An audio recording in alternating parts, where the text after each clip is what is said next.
जीवन है एक कश्ती, बैठे हैं जिसमें सभी। जीवन है एक कश्ती, बैठे हैं जिसमें सभी। लगती है बढ़ती जाए, असल में वो बढ़ ना पाए। अगर यीशु माझी नहीं, अगर यीशु माझी नहीं।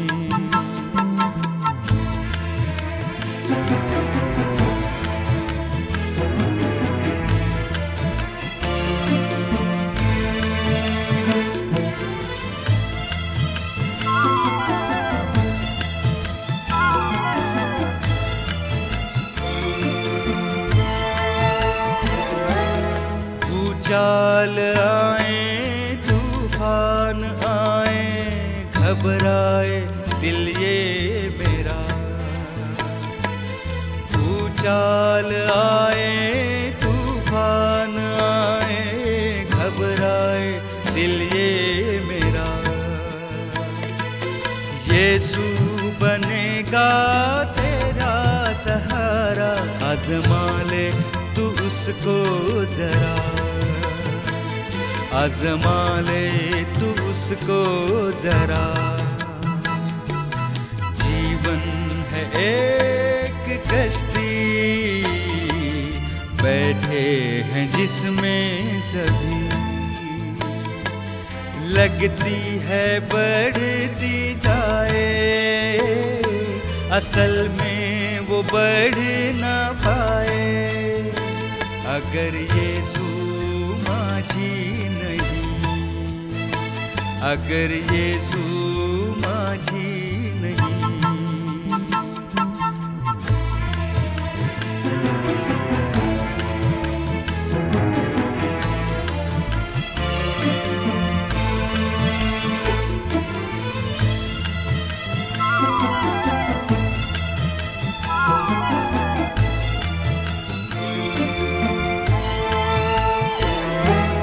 रास्ता कठिन और लंबा सफर हो, छाया हो अंधियारा। रास्ता कठिन और लंबा सफर हो, छाया हो अंधियारा। यीशु ही है जो पार लगाए, पहुंचाएगा वो किनारा। पहुंचाएगा वो किनारा। जीवन है एक कश्ती,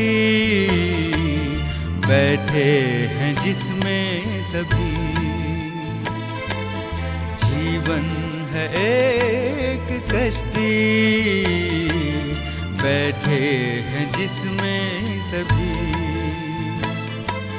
लगती है बढ़ती जाए, असल में वो बढ़ ना पाए।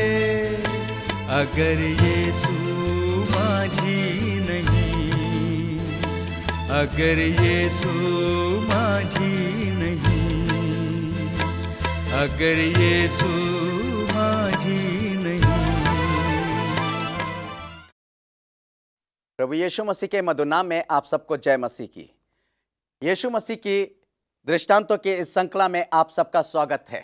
हम बात कर रहे हैं यीशु मसीह के दृष्टांतों के विषय में, और बहुत से दृष्टांतों के विषय में हमने जानकारी प्राप्त की है। और उस दृष्टांतों के विषय में यीशु मसीह का क्या उद्देश्य है, इसको भी हमने जाना है। मेरे प्यारे भाइयों बहनों, जब हमने यीशु मसीह के उद्देश्य को जान लिया है इन दृष्टांतों के माध्यम से, तो क्यों ना उस उद्देश्य को अपने जीवन में पूरा करें। जब हम यीशु मसीह के उद्देश्य को अपने जीवन में पूरा करते हैं, तो यीशु मसीह की सामर्थ हमारे जीवन में होती है। हम इस संसार में बिल्कुल अलग दिखाई देते हैं, और यीशु मसीह की बढ़ाई हमारे जीवन में होती है, और यीशु मसीह हमारी भी बढ़ाई करता है। क्योंकि जब हम यीशु मसीह की बढ़ाई करते हैं, यीशु मसीह की महिमा करते हैं, तो यीशु मसीह भी हमारी बढ़ाई और हमारी महिमा करता है। जी हाँ मेरे प्यारे भाइयों बहनों, आपने देखा बहुत से दृष्टांतों के विषय में यीशु मसीह ने क्या क्या कहा है। आज एक और दृष्टांत है मेरे और आपके जीवन में। यीशु मसीह एक और उद्देश्य लेकर आया है। यीशु मसीह एक और उद्देश्य इस दृष्टांत के माध्यम से मेरे और आपके जीवन में प्रकट करना चाहता है। आइए उस उद्देश्य को भी प्राप्त कर लें, उस उद्देश्य को भी जान लें कि आखिर वो कौन सा उद्देश्य है। और उस दृष्टांत का नाम है जंगली बीज। आप कहोगे ये कौन सा उद्देश्य हो गया? हाँ, लगता है ये कौन सा उद्देश्य हो गया, परंतु सही माने में जब हम इस दृष्टांत के विषय में पढ़ते हैं तब हम पाते हैं ये कौन सा उद्देश्य है। मगर एक बात मैं आपको बताना चाहूंगा, बहुत से दृष्टांत के विषय में यीशु मसीह ने कहा तो है, परंतु व्याख्या जो की गई है वो सिर्फ 2 दृष्टांतों के विषय में कही गई है। मैं आपको बताना चाहूंगा, एक तो बीज बोने के बारे में कि एक बीज बोने वाला बीज बोने निकला, वो जो दृष्टांत है उसके विषय में यीशु मसीह ने व्याख्या की है। और एक ये जो जंगली बीज का दृष्टांत है इसके विषय में यीशु मसीह ने व्याख्या की है। दोनों की व्याख्या है, परंतु हम इन दोनों इस खासतौर से इस जंगली बीज के बारे में देखेंगे कि यीशु मसीह क्या कहना चाहता है। मेरे साथ निकाल लीजिए मत्ती 13 अध्याय उसके 24 पद से लेकर 30 पद तक। यहां पर यह दृष्टांत है और इसकी व्याख्या अलग है। इसकी व्याख्या में हम बाद में चाहेंगे, पहले हम इसको देखते हैं। यीशु ने उन्हें एक और दृष्टांत दिया, स्वर्ग का राज उस मनुष्य के समान है जिसने अपने खेत में अच्छा बीज बोया। किसके समान बताया? स्वर्ग का राज उसके खेत के समान है, उस मनुष्य ने जिसने अपने खेत में अच्छा बीज बोया। बुरा बीज नहीं बोया, बहुत ही अच्छा और उत्तम बीज बोया। और जब उसने अच्छा और उत्तम बीज बोया तो क्या हुआ, आगे देखते हैं। पर जब लोग सो रहे थे तो उसका शत्रु आकर गेहूं के बीच जंगली बीज बो कर चला गया। यानी गेहूं के बीच में जंगली बीज बोकर चला गया। कौन? उसका शत्रु। सही बात है, चिढ़ने वाले तो इस दुनिया में कहीं ना कहीं मिल ही जाते हैं, उन्हें ढूंढने की आवश्यकता नहीं होती है, वो आपके आस पड़ोस में होते हैं। और आपको एक चीज और बता दूं, जो शत्रु होता है ना, वो आपके मित्र के रूप में ही आपको आपके सामने खड़ा होता है। और यह हकीकत भी है, आपके मित्र के रूप में ही आपके सामने खड़ा होता है। शत्रु आजकल शत्रु ढूंढने की आवश्यकता नहीं है। हाँ, मित्र, एक सच्चा मित्र ढूंढने की आवश्यकता पड़ जाती है, परंतु शत्रु ढूंढने की आवश्यकता नहीं है। और इसलिए परमेश्वर का वचन एक बात और भी कहता है कि उसके घर के लोग ही उसके दुश्मन होते हैं। और यहां पर जो है, एक बेचारे ने अपना खेत बोया, किस तरीके से उसने निराई करी, कैसे गुड़ाई करी होगी, बरसात में या आप कह लीजिए कि आंधी पानी में या आप कह लीजिए धूप में, उसने कितना परिश्रम किया होगा और उसने एक अच्छा बीज बोया। परंतु दुश्मनों का काम क्या है? किसी ना किसी तरीके से दुश्मनी निकालना। और उसने दुश्मनी निकाली, उसने बीज जो है वो बोया, जंगली बीज बोकर चला गया। जब वो सो रहे थे, हो सकता है कि सामने वो ना बोए क्योंकि डरता हो। 26 पद कहता है, जब अंकुर निकले और बालें लगने लगी तो जंगली दाने के पौधे भी दिखाई दिए। इस पर ग्रस्त के दासों ने आकर उससे कहा, हे स्वामी, क्या तूने अपने खेत में अच्छा बीज ना बोया था? फिर जंगली दाने के पौधे उसमें कहां से आ गए?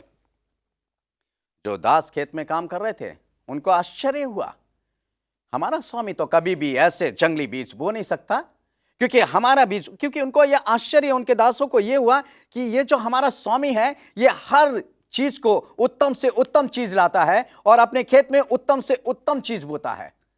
कोई ऐसी बेकार की चीज नहीं, कोई सड़ी गली या ऐसी चीज उठाकर वो खेत में नहीं बो देता है। उनको आश्चर्य हुआ और वो अपने स्वामी के पास गए, स्वामी, क्या तूने अपने खेत में अच्छा बीज नहीं बोया? अगर तूने अच्छा बीज बोया तो ये जंगली दाने कहां से आ गए? अब उन दासों को भी नहीं पता, मगर ये जो स्वामी है समझदार है। इसकी व्याख्या इसलिए नहीं कर रहा हूं क्योंकि इसकी व्याख्या आगे है, मगर यहां पर यह पढ़ना बहुत ज्यादा जरूरी है, क्योंकि जब तक इनको नहीं पढ़ेंगे तब तक समझ में नहीं आएगा। तब उसने कहा, यह किसी शत्रु का काम है। दासों से उसने कहा, क्या तेरी इच्छा है कि हम जाकर उसे बटोर लें? उसने कहा, नहीं, ऐसा ना हो कि जंगली दानों के पौधे बटोरते हुए तुम उनके साथ गेहूं भी उखोड़ लो। समझदार है स्वामी, जान गया, क्योंकि वो जानता है कि मैंने अच्छी चीज बोई है, क्योंकि वो जानता है कि मैंने अपने खेत में अच्छा बीज बोया है, मैंने खराब बीज तो बोया ही नहीं है, फिर ये कहां से आए।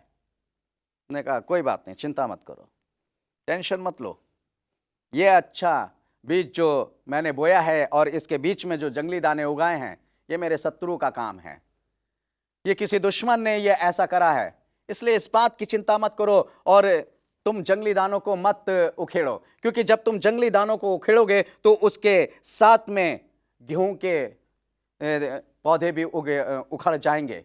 इसलिए कहीं ऐसा ना हो कि जो अच्छा बीज बोया गया है उसके पौधों को नुकसान पहुंचे। इसलिए वो समझदार व्यक्ति था, उसने कहा इनको नुकसान नहीं पहुंचना चाहिए, क्योंकि उस समय हो सकता छोटे वो पौधे थे, फर्क महसूस ना करते हों दास, और उसके साथ में वो अच्छे बीज के पौधे भी उखेड़ लेते। इसलिए उसने कहा कोई बात नहीं, चिंता मत करो, परेशान होने की आवश्यकता नहीं है, इनको दोनों को बढ़ने दो।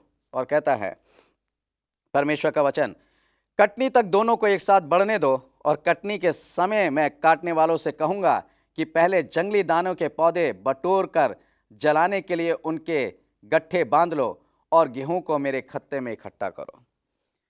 उसने कहा कटनी तक, जब ये बड़े होंगे, पक जाएगा गेहूं और ये भी बड़े हो जाएंगे उसके साथ, तब सबसे पहले जंगली दानों की कटाई होगी, उनको काट लो और गेहूं को बटोर कर मेरे खत्ते में इकट्ठा कर दो। और जंगली दानों का क्या करो, उन्हें काट कर आग में डाल दो, वो जलाने के काम आएंगे, जलने के काम आएंगे। ये दृष्टांत है, इसके अंदर बहुत सी बातें हैं, बहुत गहराई है, परंतु इसकी व्याख्या खुद यीशु मसीह ने करी।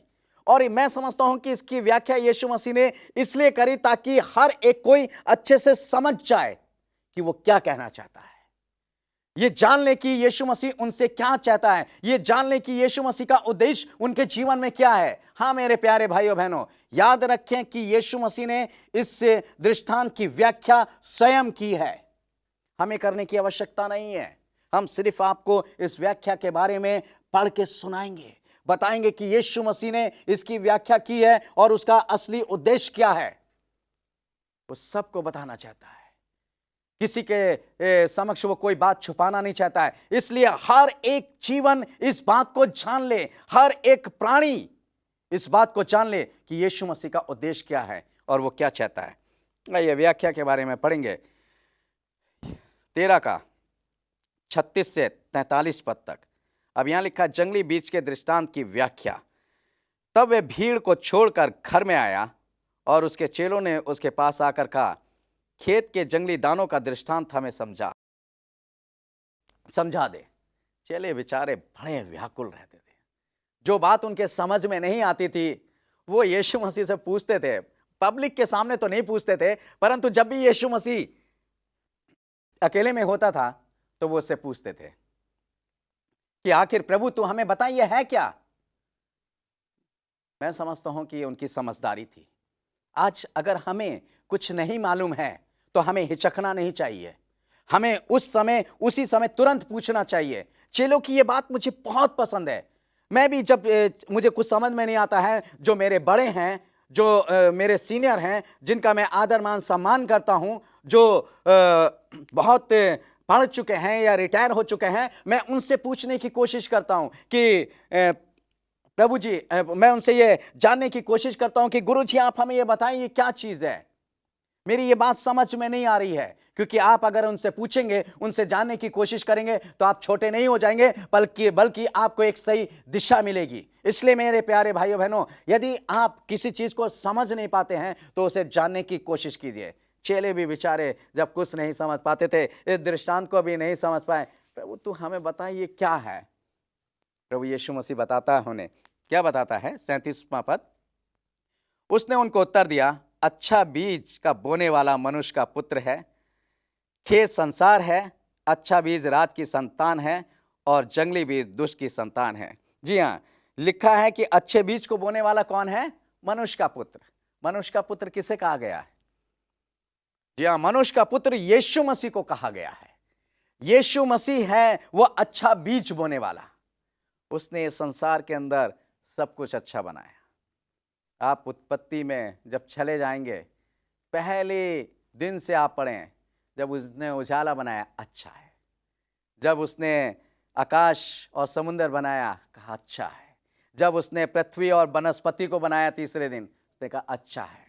जब उसने चौथे दिन को आकाश के तारागणों को और सूर्य और चंद्रमा को बनाया, तो उसने कहा अच्छा है। जब उसने पांचवें दिन जल के जीव जंतु को और आकाश के पक्षियों को बनाया, तो उसने कहा अच्छा है। जब उसने छठे दिन जंगली जानवरों को और घरेलू जानवरों को और पृथ्वी के रेंगने वाले जंतुओं को बनाया, और उसने उसके साथ में मनुष्य को भी बनाया, तो उसने कहा अच्छा है।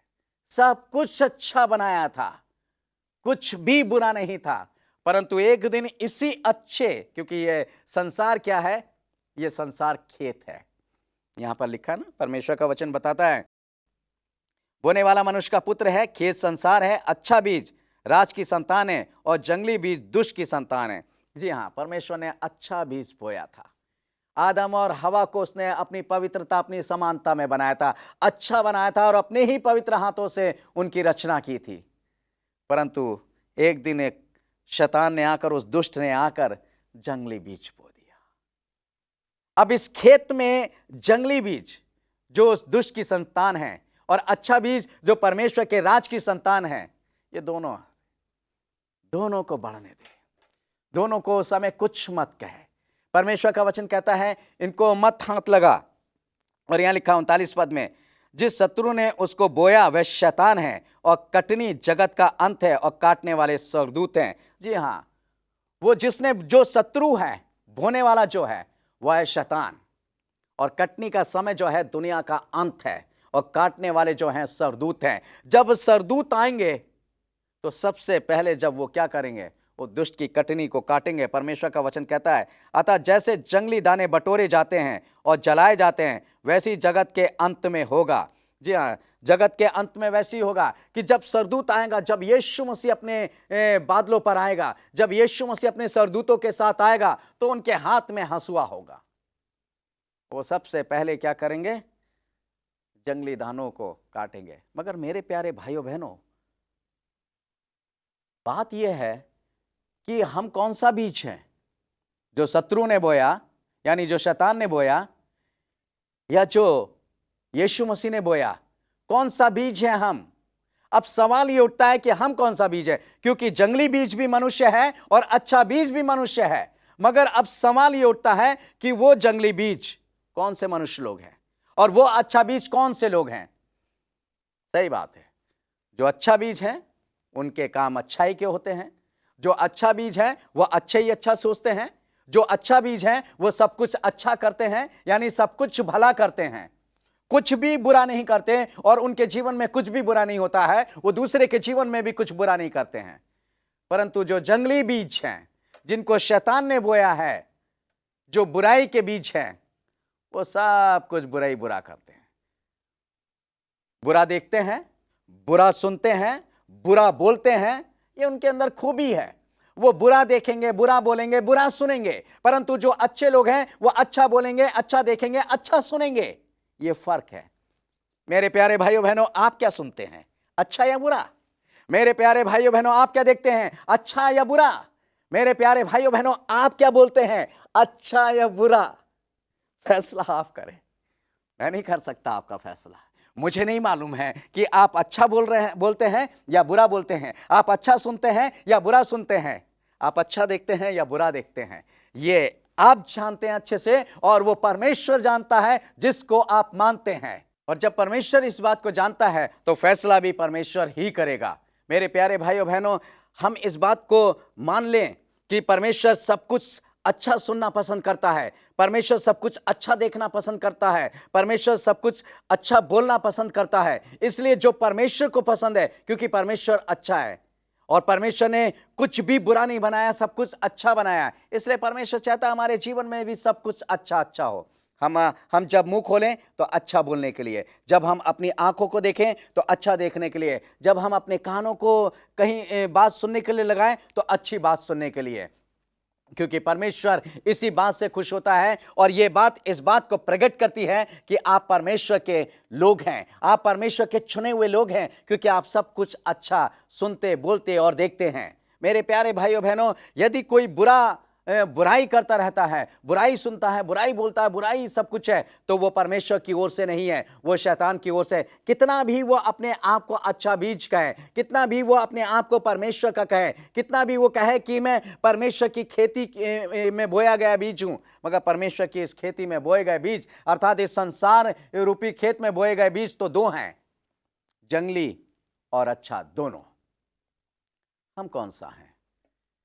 ये फैसला मेरे और आपके जीवन में होना चाहिए, क्योंकि आगे जो है वो क्या होने जा रहा है। परमेश्वर का वचन कहता है, जब यहां पढ़ेंगे, मनुष्य का पुत्र अपने स्वर्गदूतों को भेजेगा और वे उनके राज्य में सब ठोकर के कारणों को और कुकर्म करने वालों को इकट्ठा करेगा और उन्हें आग के कुंड में डालेगा, जहां रोना और दांतों का पीसना होगा। उस समय धर्मी अपने पिता के राज में सूर्य के समान चमकेंगे, जिसके कान हो वे सुन ले।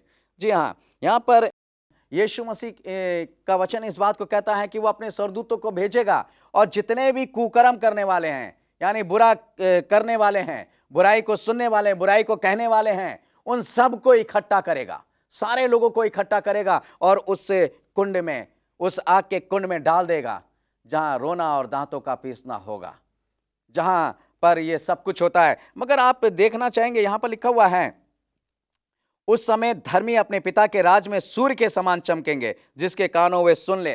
जो धर्मी लोग हैं, यानी अच्छा बीज, जिन्होंने हमेशा अच्छा बोला है, जिन्होंने हमेशा अच्छा सुना है, जिन्होंने हमेशा अच्छा देखा है, वो धर्मी लोग क्या होंगे? परमेश्वर के राज्य में सूर्य के समान चमकेंगे। वाह, क्या बात है। और तभी परमेश्वर का वचन ये इस बात को बताता है कि जो परमेश्वर के राज्य में होंगे, परमेश्वर के राज्य में सूर्य का प्रकाश नहीं होगा। समझ में आया कि क्यों नहीं होगा सूर्य का प्रकाश? अरे सूर्य का प्रकाश तो हम लोग होंगे, जो परमेश्वर के लोग होंगे, जो अच्छा बोलते हैं, जो अच्छा सुनते हैं, जो अच्छा देखते हैं, वो लोग परमेश्वर के राज्य में सूर्य के समान चमकेंगे। इसलिए परमेश्वर ने इस सूर्य का प्रयोजन वहां पर रखा ही नहीं, इस सूर्य का कोई भी काम वहां पर नहीं है। कितनी बड़ी बात है, क्योंकि सूर्य के समान चमकेंगे, क्योंकि एक चमक होगी। और लिखा हुआ परमेश्वर उस नए आकाश और नए पृथ्वी पर जो परमेश्वर का राज्य होगा, वहां पर परमेश्वर जो होगा प्रकाशमान होगा, परमेश्वर का प्रकाश होगा, और उसी के समान हमारा भी प्रकाश वहां पर होगा। कितनी अच्छी बात है। मगर यहां पर मेरे प्यारे भाइयों बहनों, एक बात और लिखी है। ये बात प्रकाशित वाक्य में 7 चर्चेस को जब आप पढ़ेंगे, 7 कलीसियाओं के बारे में पढ़ेंगे, तब उसके बारे में कहा गया है। यहां पर लिखा हुआ, जिसके कान हो वो सुन ले। यीशु मसीह कहता है इस व्याख्या में, इस दृष्टांत में, ये स्पष्ट एक बात कहता है, जबकि ये बात जो है यूहन्ना के प्रकाशित वाक्य में लिखी गई है। 7 कलीसियाओं के बारे में पढ़ेंगे, जिसके कान हो वो सुन ले कि आत्मा कलीसियाओं से क्या कहता है। मगर यहां पर यीशु मसीह कह रहा है कि जिसके कान हो वो सुन ले। किसके कान नहीं होते हैं? लगता है सभी के होते हैं। किसके कान नहीं होते हैं? हाँ जी हाँ, सांप के कान नहीं होते हैं। और सांप के कान नहीं होते हैं, इसलिए वो क्या होता है? जिसके कान हो वो सुन ले। अगर आपके पास कान है तो आपने इस व्याख्या को सुना होगा। अगर आपके पास कान है तो आज से आप सब कुछ अच्छा करेंगे, सब कुछ सबके लिए अच्छा बोलेंगे, सबके लिए अच्छा सुनेंगे, सबके लिए अच्छा देखेंगे।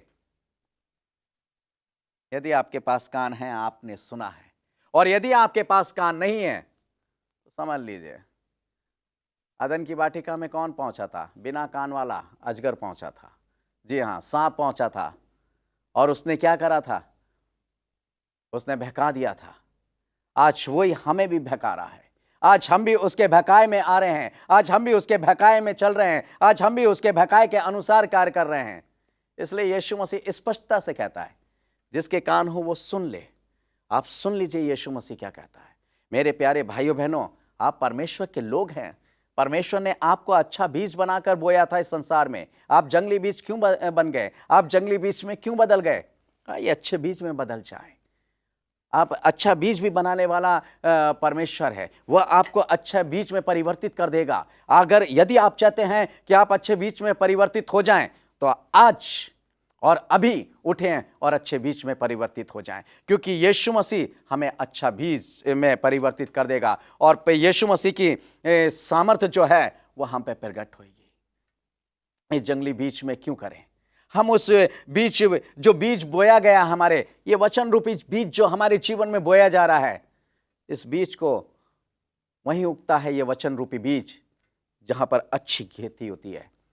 जो खेती उपजाऊ होती है वो फलवंत होती है और 30 गुना, 60 गुना और 100 गुना फल लाती है। मेरे प्यारे भाइयों बहनों, हम वो परमेश्वर की खेती हैं, तो क्यों ना हम उपजाऊ बने और इसमें अच्छा बीज बोया जाए, ताकि ये फलवंत होने पाए, ताकि ये 100 गुना, 60 गुना और 30 गुना फलवंत होने पाए और हमारा जीवन फलवंत होने पाए और हम एक अच्छे बीज के समान फलवंत होते जाएं, एक अच्छे बीज के समान उगते चले जाएं, कि जब हमारा यीशु मसीह आए तो हमें क्या करें? हमें अच्छे बीज में शामिल करें, हमें जंगली बीज में नहीं। हम जंगली बीज ना बने, क्योंकि यीशु मसीह के लोग जंगली बीज नहीं है। यीशु मसीह के लोग जो हैं अच्छा बीज हैं। तो आइए मेरे प्यारे भाइयों बहनों, खड़े होइए, कहिए प्रभु यीशु मसीह से, बोलिए मेरे साथ, हे यीशु मसीह, तो हमें अच्छे बीज में परिवर्तित कर दे। तूने हमें अच्छा बीज बनाया, हमें अच्छा ही बीज बनाने की सामर्थ्य दे। हमें ऐसी सामर्थ्य दे कि हम अच्छा बीज बने, और जब तू अपने राज्य में आए, जब तू अपने स्वर्गदूतों के साथ आए, तो हम अच्छे बीज में हमें पाए और हमें अपने राज में इकट्ठा कर सके। हे प्रभु, हमारे अंदर से उस बुराई को निकाल दे, जिस बुराई के कारण हम जंगली बीज बन चुके हैं। उस बुराई को हमारे जीवन से बिल्कुल दूर कर दे, जिसके कारण हमारा जीवन बिल्कुल जंगली बन चुका है। मेरे प्यारे भाइयों बहनों, जब आप इस तरीके से प्रार्थना करेंगे, मगर ये प्रार्थना जो है आपकी जो है गिड़गिड़ा कर होना चाहिए, आपके निवेदन बिल्कुल गिड़गिड़ा कर होना चाहिए, तब प्रभु आपकी प्रार्थना सुनेगा। पश्चाताप के साथ होना चाहिए। आइए प्रार्थना करते हैं। स्वर्ग और पृथ्वी के सृष्टिकर्ता परमेश्वर यहोवा, जिन्होंने अपने जीवन को तुझे दिया है, इनको बुरे बीज से बदल कर प्यारे प्रभु जी, जंगली बीज से बदल कर अच्छे बीज में बदल दे, ताकि ये तेरे कहलाएं प्यारे प्रभु जी, और तेरे राज के वारिस हो सकें। ये प्रार्थना धन्यवाद के साथ यीशु मसीह नासरी के नाम से मांगते हैं, आमीन। मेरे प्यारे भाइयों बहनों, यदि आपके कोई प्रार्थना निवेदन है या आप इसके बारे में अधिक जानकारी चाहते हैं, तो आपके स्क्रीन पर जो पता, जो नंबर है, उसको नोट करके हमें लिख भेजिए। हम आपके लिए प्रार्थना करेंगे और आपको जानकारी देंगे। धन्यवाद।